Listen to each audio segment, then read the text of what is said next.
My name is Sam. I'm the Marketing and Communications Manager here at Fairygodboss. And Fairygodboss is the largest career community for women. Our mission is to improve the workplace by increasing transparency. We offer a ton of great free resources like company reviews, job listings, articles, virtual recruiting events, and so much more to help you succeed throughout your career.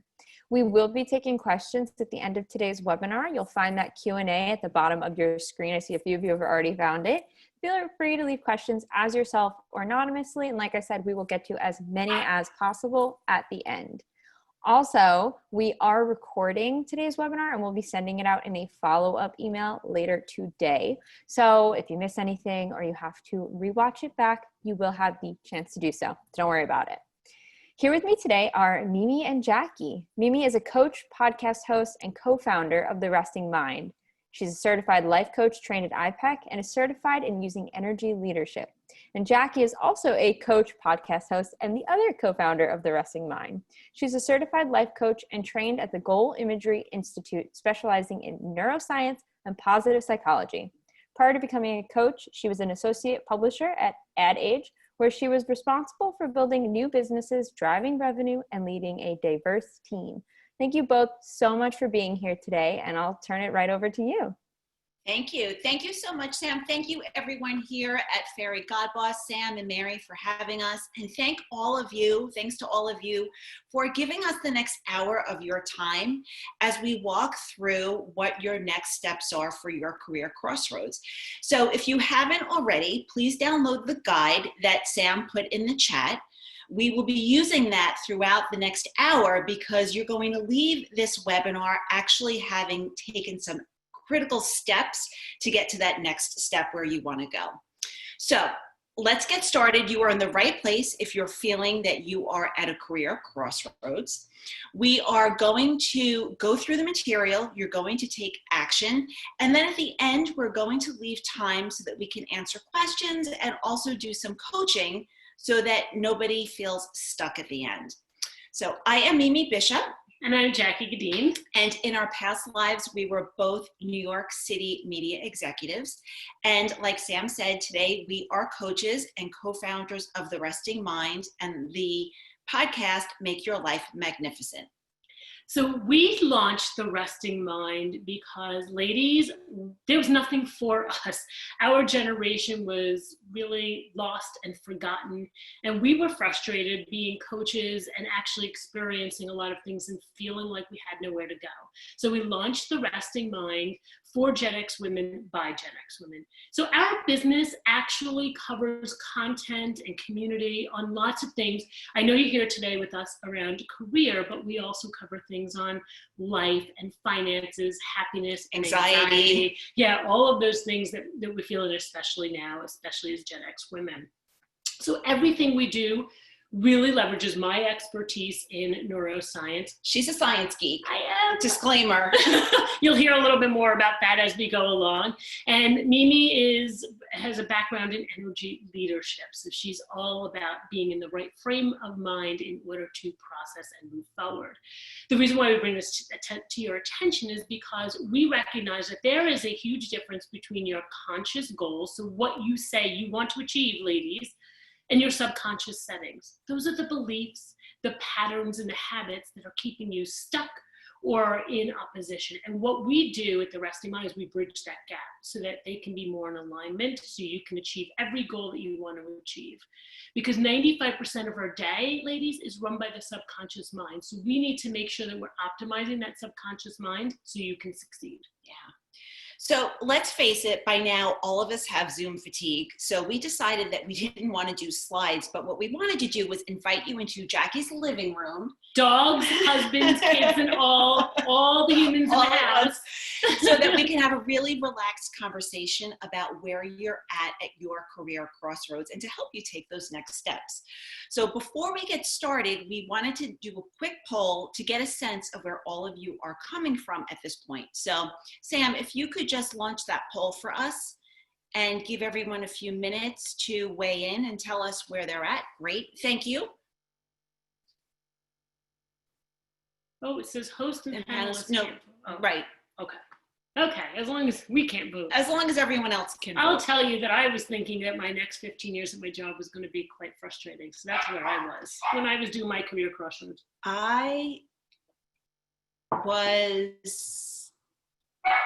My job made me want to puke. I gotta be honest. No, Sam, we can't see from our end the votes. So would it be possible just to let us know how everyone's weighing in?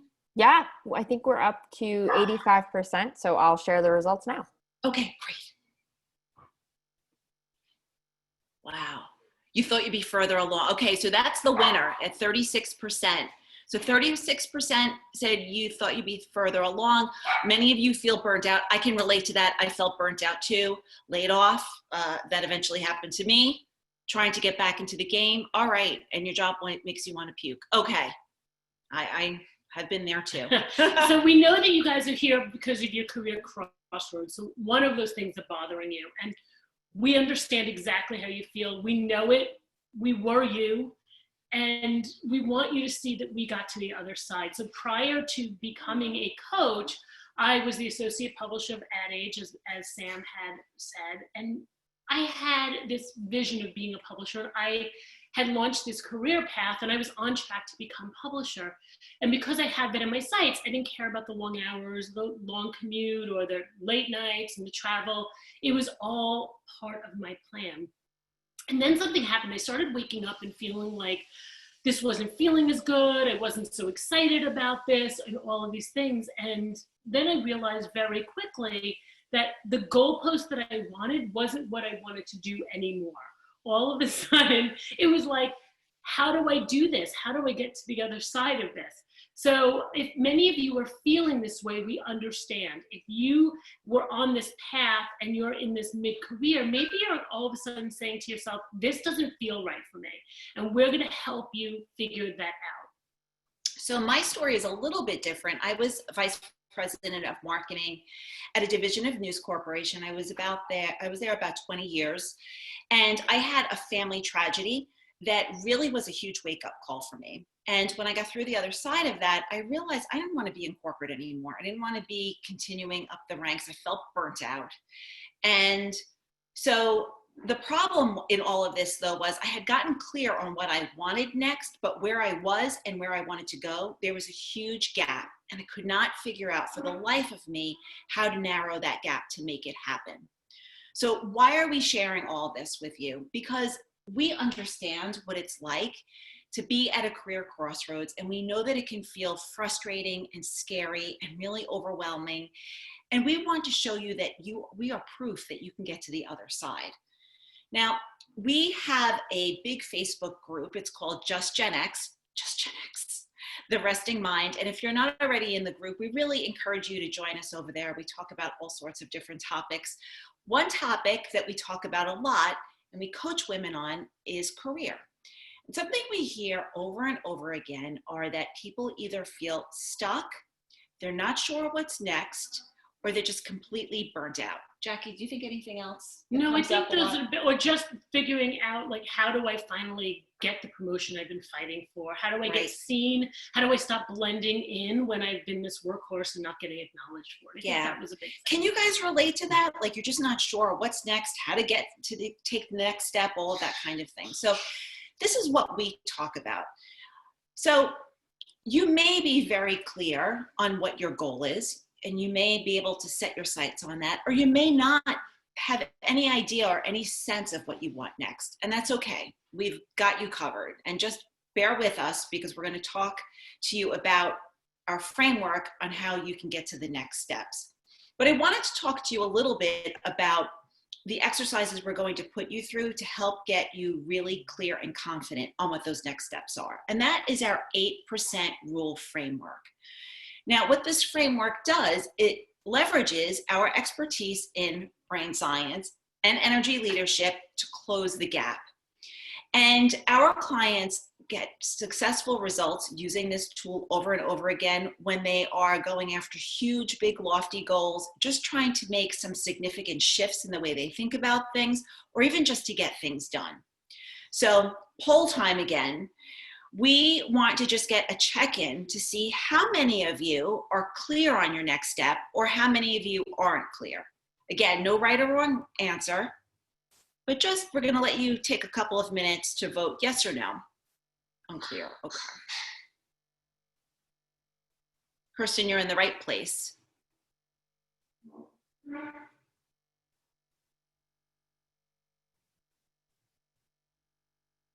Sam, how many of the responses are in? We just reached 86%. So I will share. Okay. Oh, wow. No. Okay, good. Okay. So we're gonna help start you to get your clarity. So we're excited about that. We're really excited about this. Okay.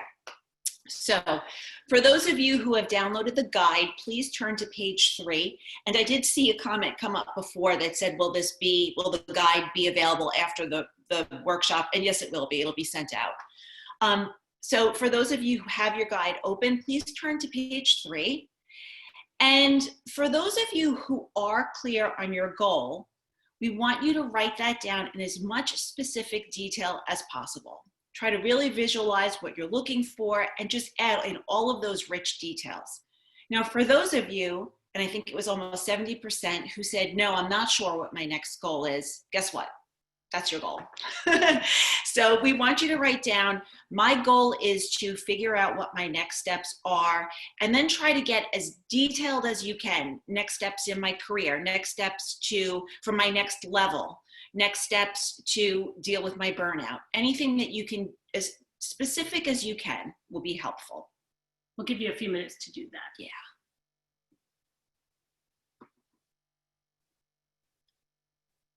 Maybe 30 seconds. All right. Okay, ladies, we're going to move on in the essence of time because we want to be able to coach a few of you at the end of this. So the next thing we're going to work on is we're going to move you through understanding yourself. There is no way that you can figure out what your next is if you don't understand who you are. We're going to talk specifically about core values. So core values are not what you see and admire in other people, nor how you wish you were, but they are the unmoving, right? The unmoving factors within you that actually guide and dictate your next steps and your decisions. Many of us, ladies, don't actually know what our core values are. We haven't done the work to figure it out.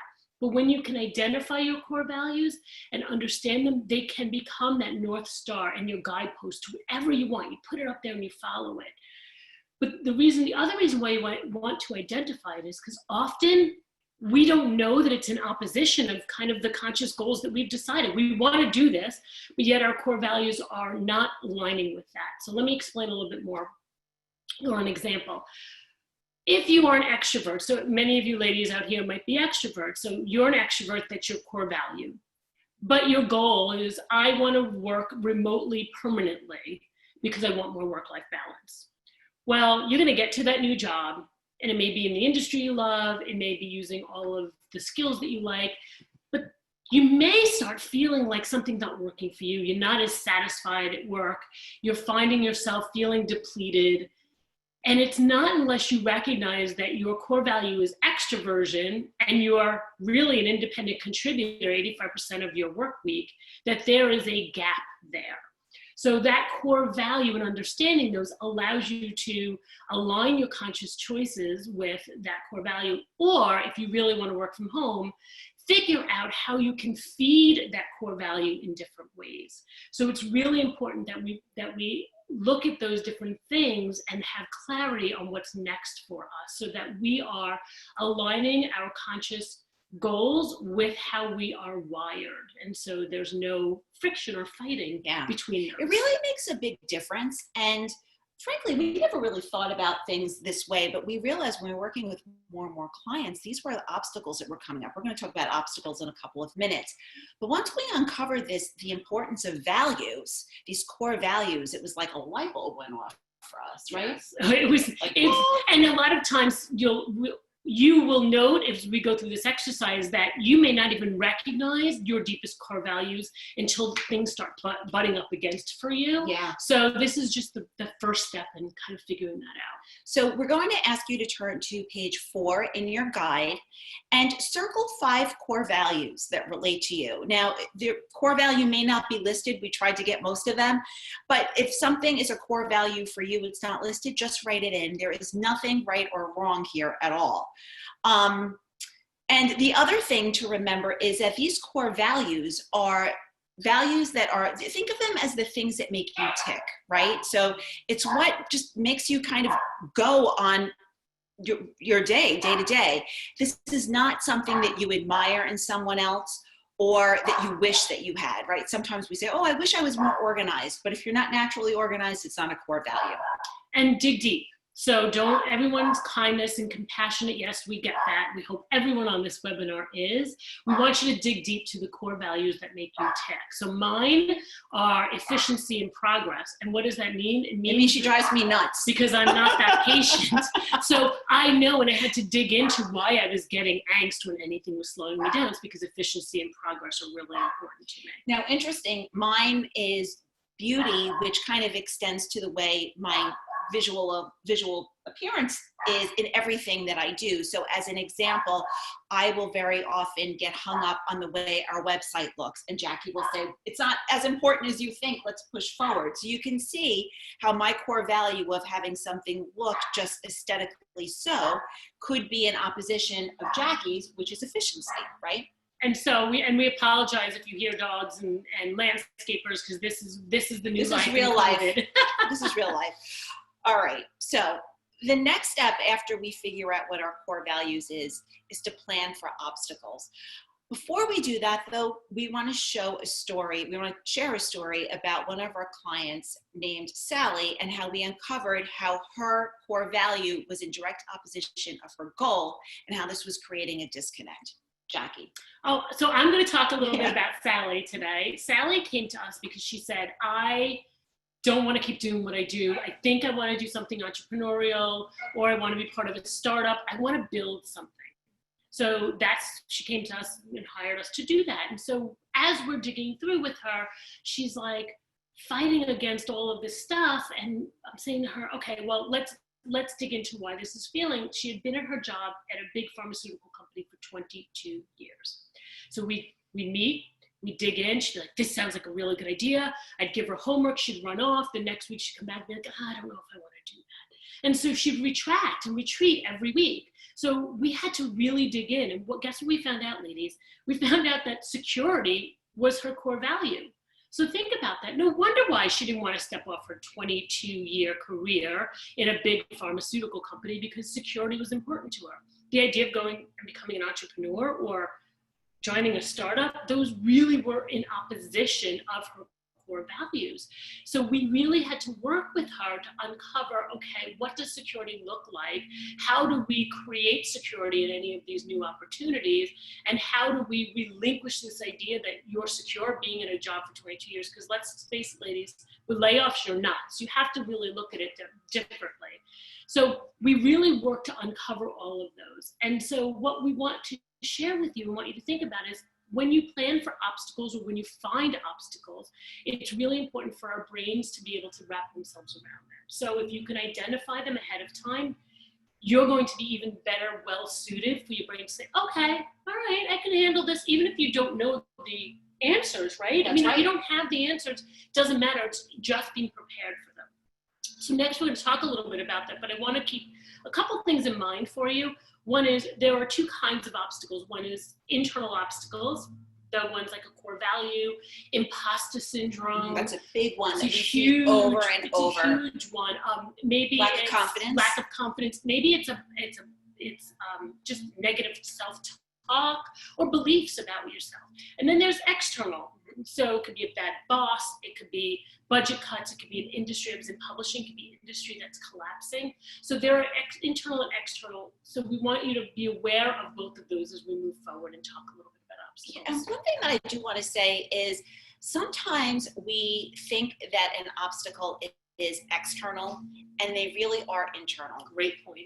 And so that's sometimes when a coach comes in handy, like they kind of call you out on your own stuff. And that's why we even have coaches, right? To kind of shed some light on those dark spots. And the good news is if it's an internal, you can really start to shift it and move out of it. So that's actually a good thing. And you can become self-aware. So the more self-awareness you have, the more you ask yourself deep questions like, why am I feeling this way? What's making me feel like I can't get to my goals? What's blocking me? And then you realize, is this something that's coming from the outside or from the inside? And if it's coming from the outside, is it the way I'm looking at it from the inside?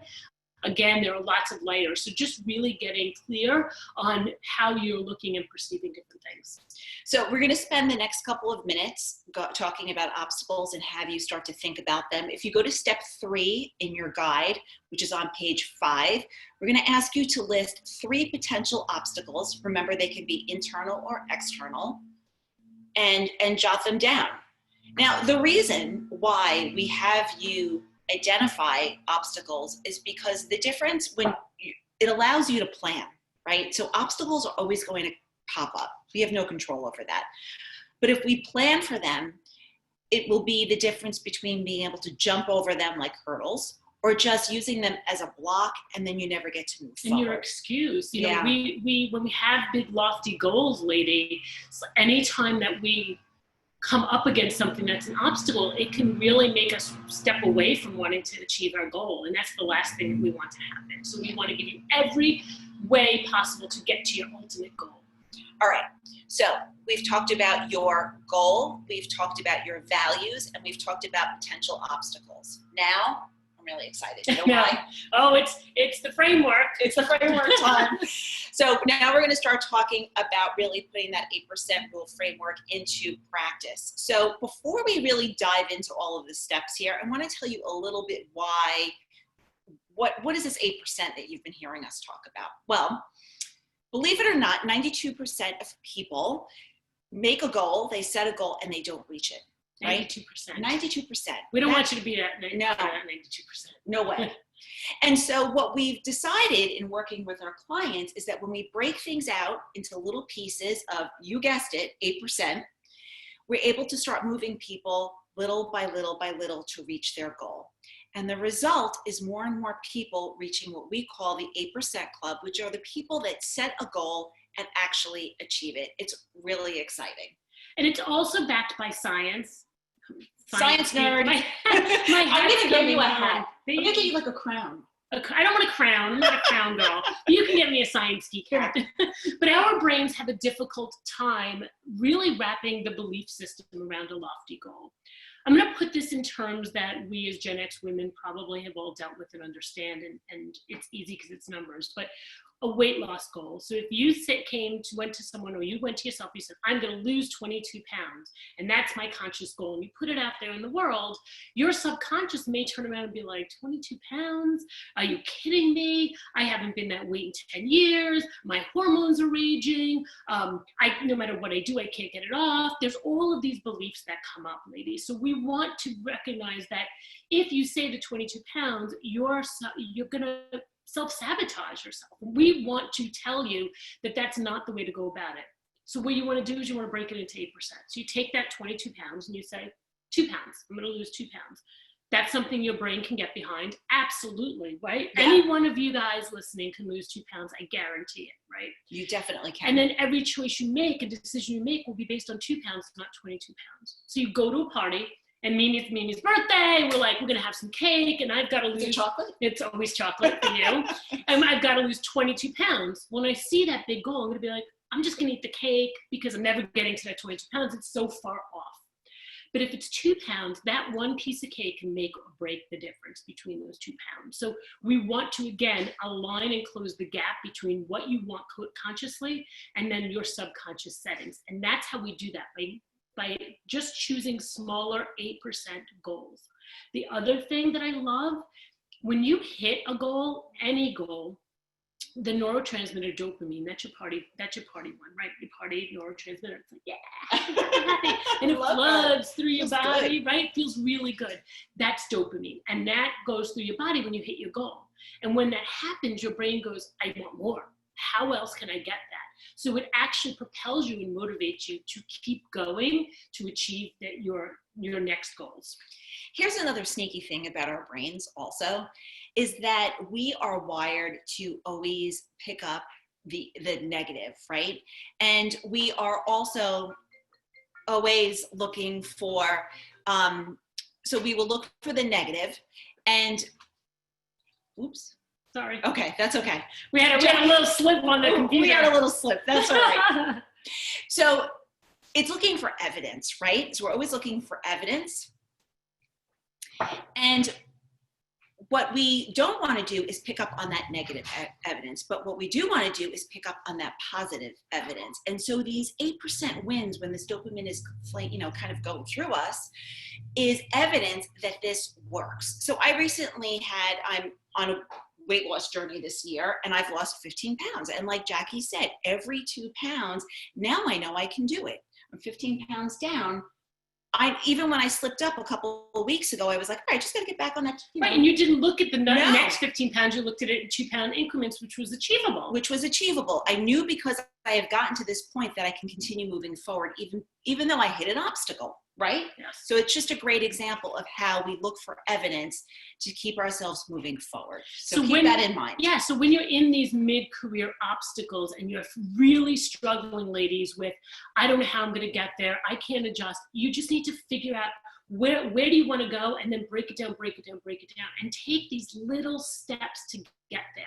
Uncover it, find your confidence. And what that evidence does is it boosts confidence, right? Confidence and action are the chicken and the egg. Yes. So in order to get confidence, you need to take action. But guess what? In order to take action, you need what? Confidence. So this actually helps to boost your confidence so that it doesn't feel so much like the chicken and egg. Absolutely.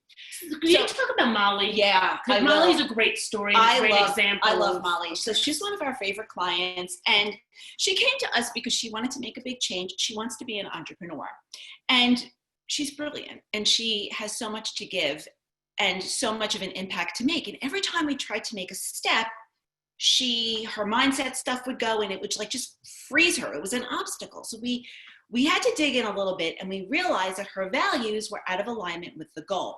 So her value was to be an expert, right? And Jackie's laughing because if you're an entrepreneur, you know that expertise is like the furthest thing. You're trying to figure things out, and everything is uncertain. And so this was test and learn model. It's test and learn. And so this was keeping her frozen. So what we did was we broke her goal into 8%. And the first 8% was to figure out, where did she feel that she was truly the expert? Oh, little tiny. And once we figured that out, we put an offer together, and she went out and she started to sell it, and she started to scale her business that way. All right. So this is what we want to do for you too. We want to start breaking this up into 8% chunks so that you can start figuring out what your next steps are. So for the group of you who is really clear on what those next goals were, we want you to go and start writing down a list of at least 10 8% steps that you can take. Now, for those of you who said, and that was the majority of you who said, I don't know what my next step is, we want you to break down that next step, which is to start to investigate what your next step is, right? That's your first big 8%. We want you to start breaking that down. So it could be things like thinking about what lights me up and what deflates me. It could be figuring out your networking plan so that you can go out there and start talking to people about what your potential next step could be. Jackie, some other ideas? It could be, one of the things that we'd love to tell our clients too is envision your perfect day, ladies. What's your perfect day in the perfect job? What does that look like? What are the activities that you're doing? Who's surrounding you? What's the kind of people? What's the kind of support? What does that look like? So any of those are great first starts to figuring out what you, when I left Ad Age, I looked back and I didn't know that I wanted to become a coach. I had no idea what I wanted to do. And I know that do you want to talk about that a little bit? Because I know how scary it was for you when you left, because you were really unsure. I'm putting her on the spot, to be honest, but I've heard this story so many times. Well, I know it's powerful. I didn't know what I wanted to do. I didn't know if I wanted to do anything. I just knew that I couldn't do what I was doing. And when I walked away and gave myself space to really think, and really feel what was coming up, what I was missing about my job. And people were reaching out to me and saying, hey, Jackie, can you help me with this? This happened at work, or this happened with the client. I realized that maximizing individual potential was the thing that I missed most about my job. And I knew that whatever I did next had to have that at its core. So remember, we want to figure out what's at our core, go back and think about what's at the core, what made me get to this point in my job, and what's at the core that drives me, and then dig into that and figure out how you can build something out of that and from that, because that'll be really powerful for you. Yeah.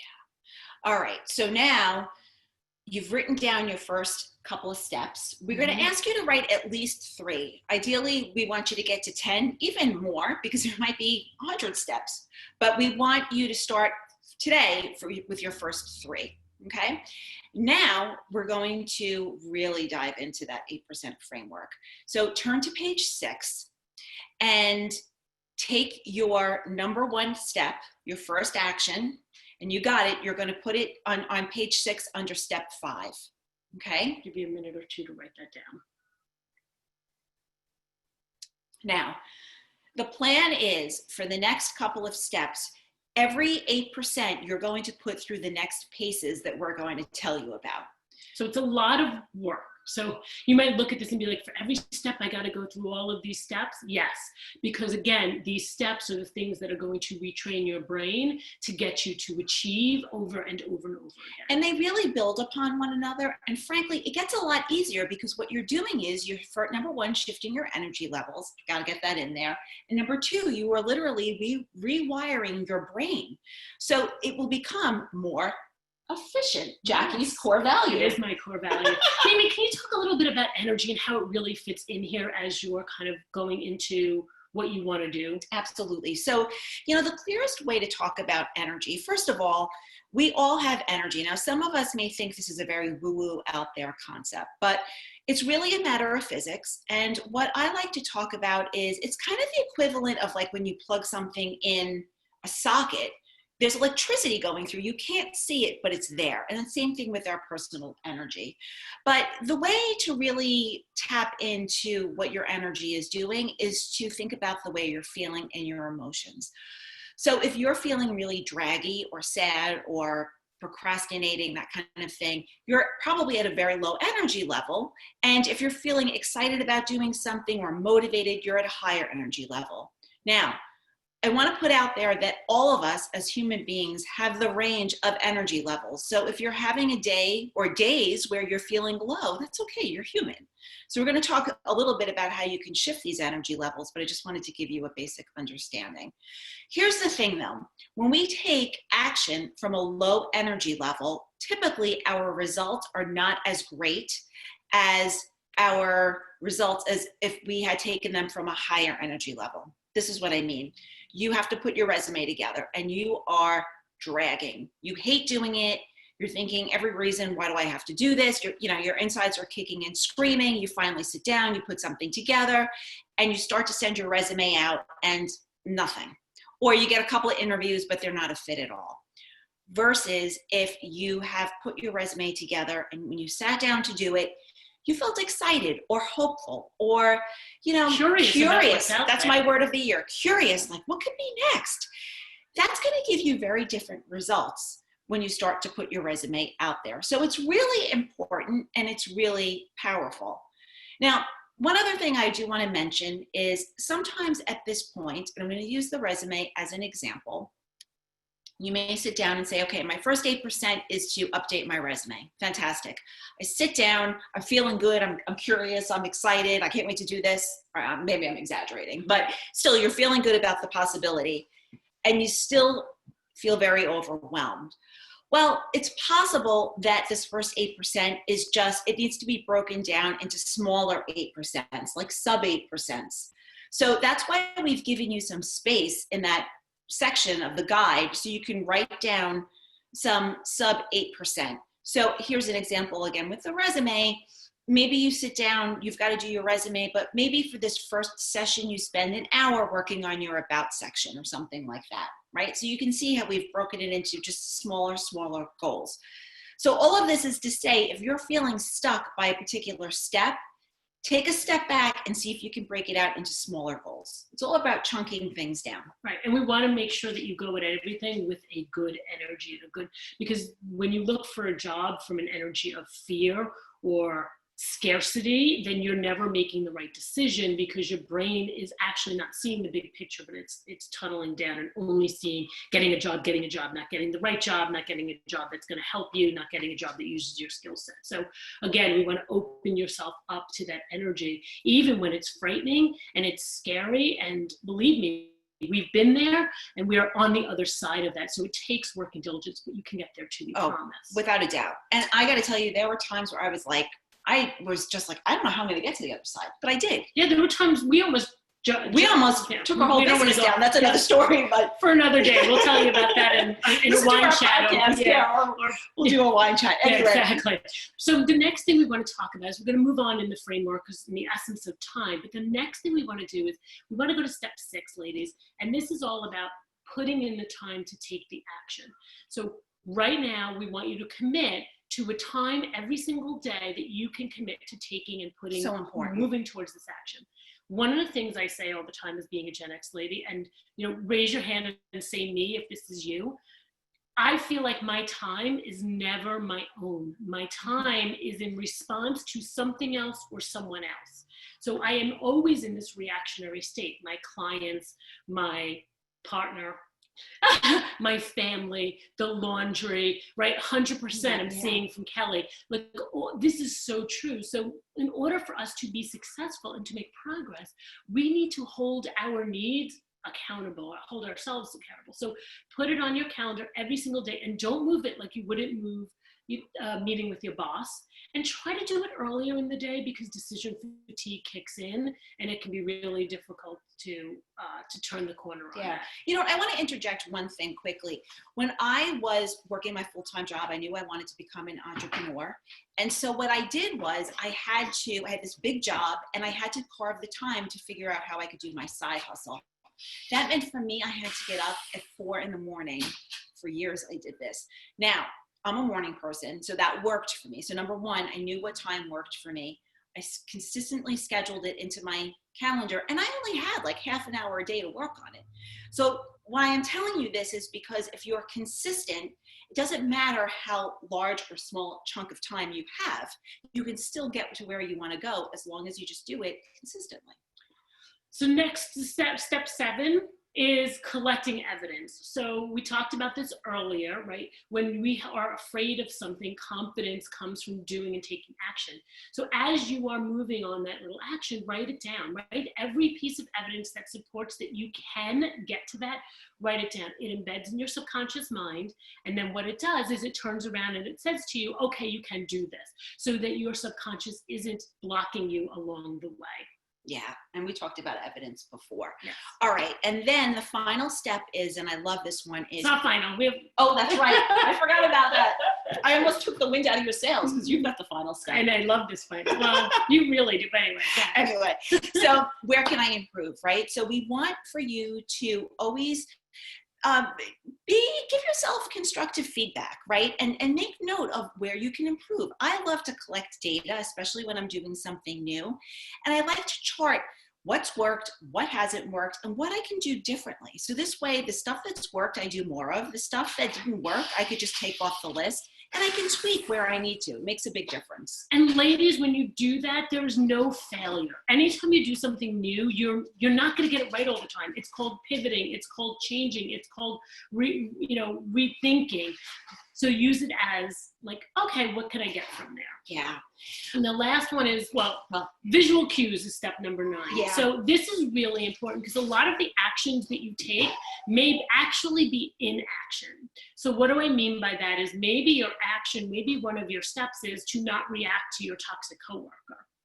Now, how do you prove that you've done that? You might have collected evidence, but you haven't done an action to kind of continue to build the evidence. So what do you want to do? We want you to create visual cues. Now, you can do this by marking a big X on your calendar, or my love of Post-it notes. I put Post-it notes everywhere when I've done something. I even have a jar that when I've completed something, I write an accomplishment accomplishment note, like you did it, good for you, wasn't as hard as you thought. I fold it up and I put it in my jar so I can see the accumulation of all the good stuff. So use visual cues because it helps stimulate your brain. It also helps you keep on track. So if you decide, think about not doing it, you visualize, close your eyes and you think about your jar and you're like, I want to add to it. You think about the dots on your calendar. I want to see more dots.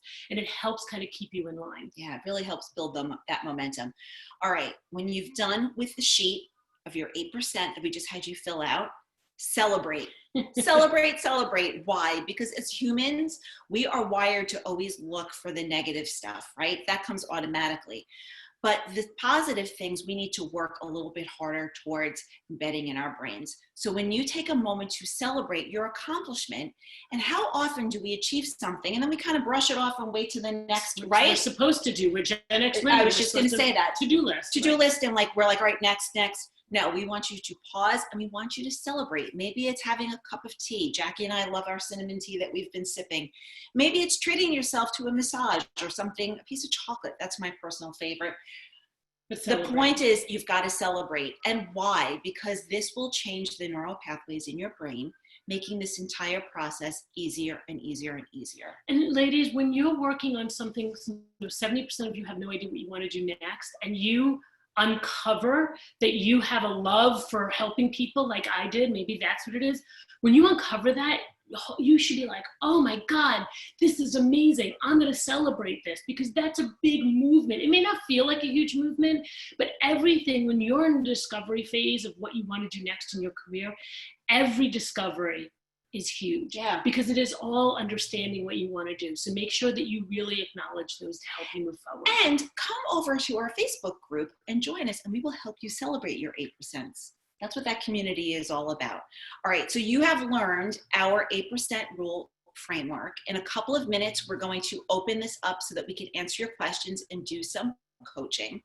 But there are 2 ways that you can get in touch with us and get more. So number 1 is our free guide, Creating the Brand of You Creative Brief. Sam is going to put that link in the chat so that you can download it. This is a great way for you to get clear on your personal branding so you can start storytelling about all of your experience, and it really makes you memorable and stand out.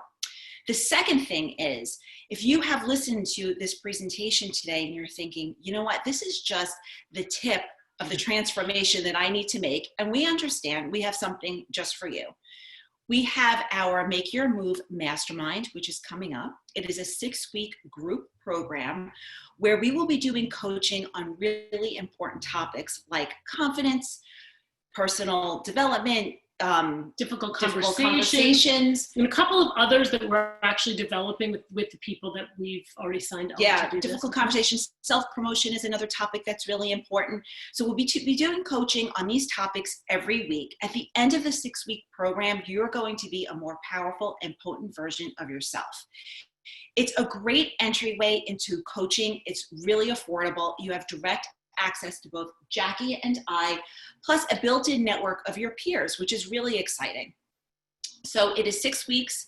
It kicks off on October 19th, and we will put a link in the chat so that you can get more information and save your spot. Also, links to the Brand of You and the Make Your Move Mastermind will be sent out in the follow-up email, and the guide also will be sent out in the follow-up email that goes out after this webinar.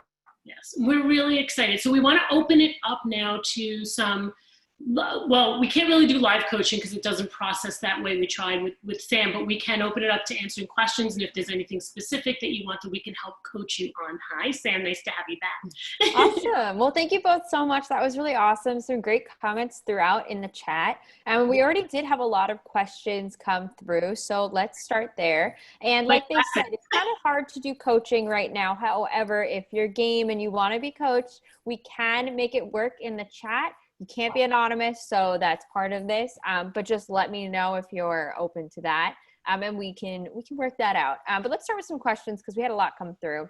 One anonymous attendee asked something really interesting. They said, we're in the middle of a global pandemic, unemployment is super high, and some people may need to take whatever job they can get.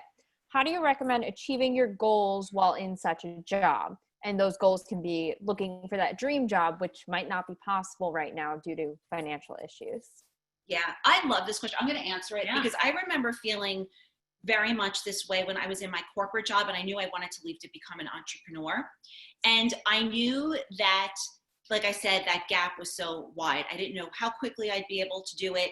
I really could not figure out logistically the steps that it would take.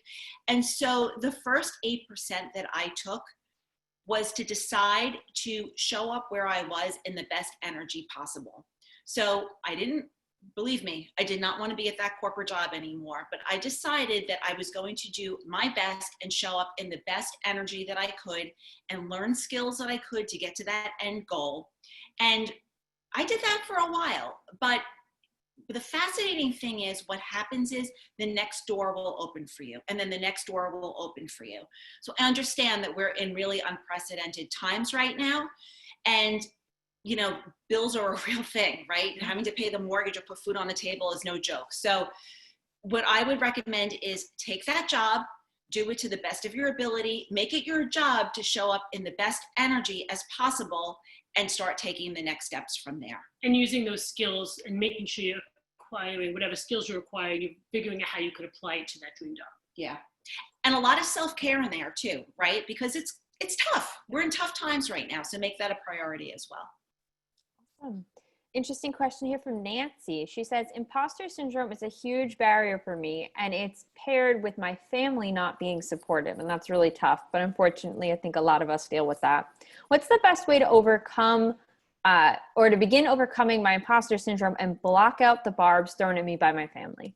Oh, well, first, Nancy, I'm sorry that you are dealing with that and struggling with that, because the expectations set on us by others can be really difficult for us to navigate. The first thing I would do is I would start figuring out where you feel like you are being an imposter. What parts in your life or your career do you feel like you are not your true self, or you are faking it until you make it? And then what we talked about before, you want to start collecting evidence. So where are the places, the small little things you can do to start getting rid of that imposter syndrome? I used to be petrified of public speaking. I used to swear to God, take a shot of vodka before I got on stage when I worked at that age. I know, don't judge me, or you can judge me, but I couldn't handle it. But I knew that the only way to get over it was to do it over and over again, and then not the drinking, not the shot of vodka. Right, and then not take the vodka. So my point is, just take small steps to prove to yourself that you can do whatever you feel like you're an imposter of. The other thing is I'd like to just couple on this really quickly is be careful when you're learning something new, right? It's kind of like you've got a brand new baby. And so you wouldn't just give your baby to anyone. So if there's someone that may not be that supportive or may not just get what you're doing, an example is my husband didn't really get what I wanted to do. So he would always put like constructive criticism in the way. So I just learned I didn't share some things with him until he got it. Or until we succeeded. Because he needed evidence. It was nothing against him. It was just the way he was processing information. So it's okay to set those boundaries as well. That's actually interesting because somebody asked somewhat a similar question earlier, but I want to bring it back. They said, what if I'm struggling with knowing what those small goals and those smaller steps look like? So they have the ultimate goal in mind, but they can't figure out those smaller ones. Do you have any tips and tricks there? Sure. So what you want to do is you want to adjust the big goal, and you say to yourself, if I had to take one action today to get to that big goal, what would it look like? Just one action. So if it's to run the world, right, what's the first thing you need to do? Maybe I need to figure out how I'm going to put myself out there or come up with what I want to say to the world, right? So what's the one step that will get you there? Now, maybe you don't know all of the steps and you can't break it down. You can take it and look at the first action. So just look at the big picture and say, what's one thing I can do that'll make me feel good and make me feel like I'm making a closer achievement. Right. And also don't over plan. And I can be Jackie knows I can be guilty of over planning. I want every step mapped out, but a lot of times it's like we're thinking too far ahead. The only thing we can think of is that first step. So what's the one thing I can do to get to my goal and accomplish that, and then ask yourself the same question. And go through those steps with that goal too. That's right. Make sure you're embedding it and proving to yourself you can do the next one. Awesome.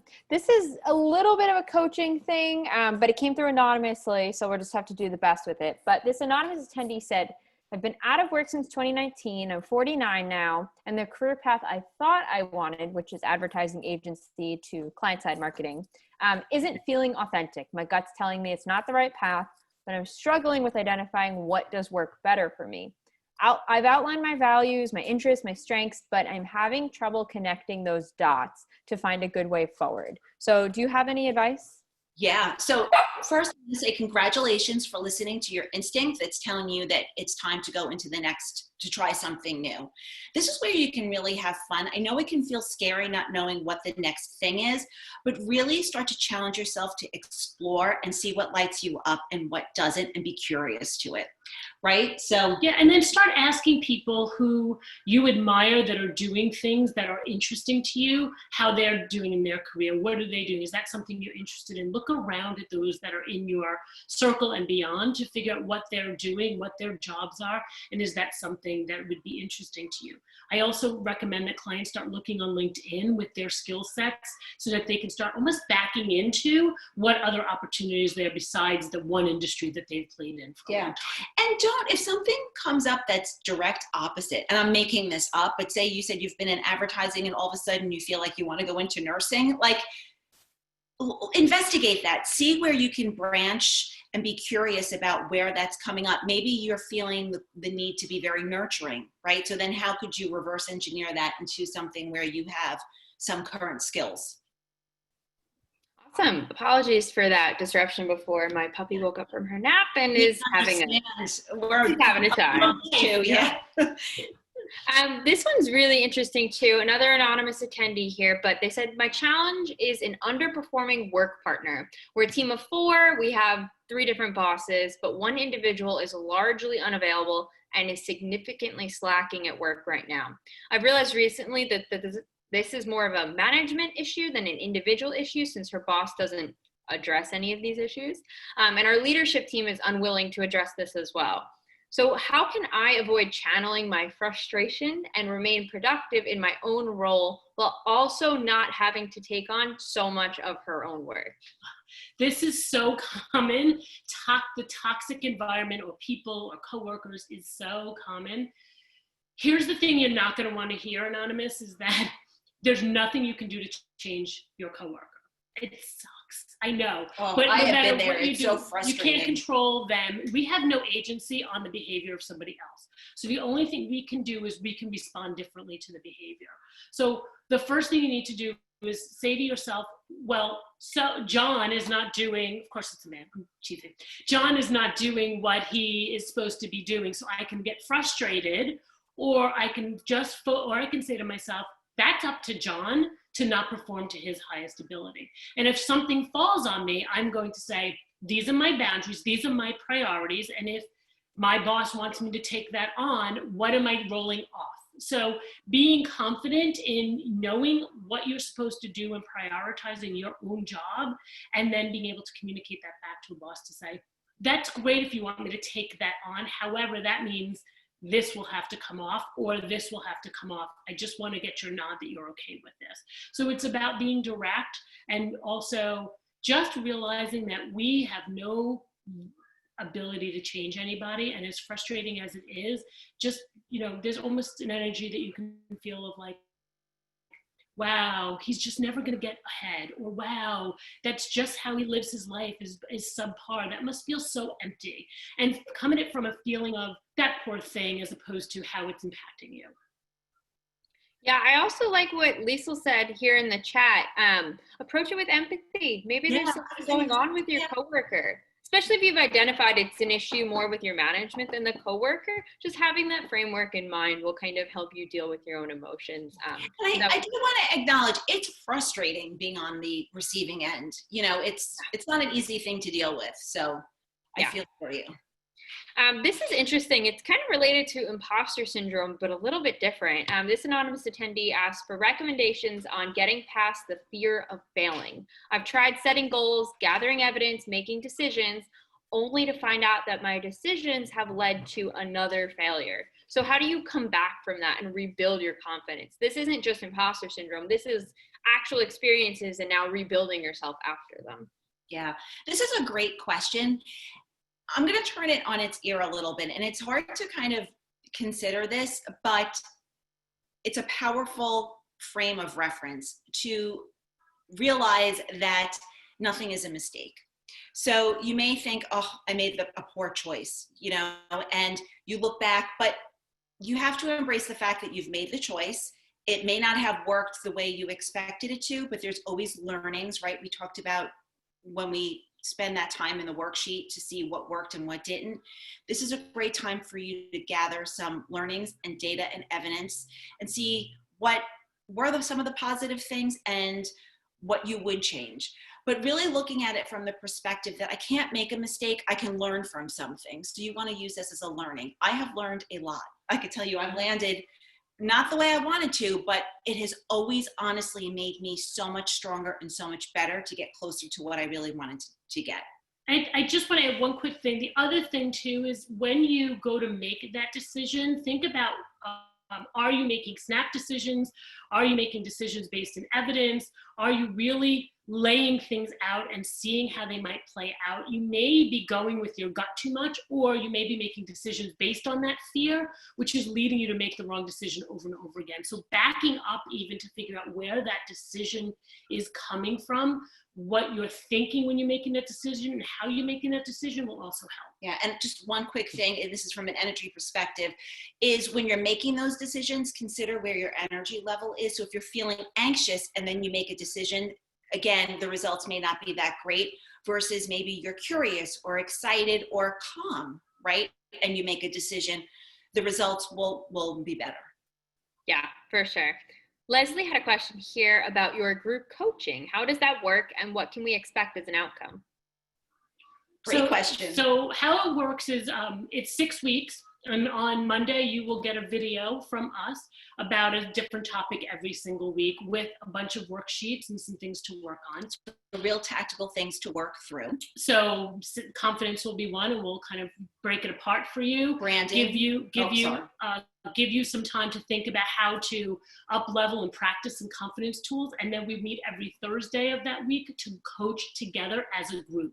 So it's everyone in the group coaches together with us, and we lead that. And then you have access to us to ask questions and to be part of this community that's a private Facebook group just for this coach-led team, so that we're walking you through that. At the end, you'll be more confident. You'll have more clarity on what you want for your career. You'll have a better understanding of your personal brand. And then also any other goal that you might feel important, we'll coach on that too during those coaching times. Yeah, it's a great way to really interact with different members of the cohort, number one, and really build relationships. But also it's a great way to really have direct access to Jackie and I so that we can work through these questions and things that come up, any kind of internal obstacles especially, and help walk you through. We could also help walk you through some of the external things also by giving you practical advice. Awesome. Well, I think that's a great note to end on. I want to thank everybody for attending today's webinar, and thank you again to Mimi and Jackie for a great session. If you have any questions that didn't get answered, feel free to leave them on the Fairygodboss feed. There will definitely be somebody there who can offer some advice. But I hope you all have a great rest of your day and your week, and we will catch you at the next one. Bye. Thanks for being with us, ladies.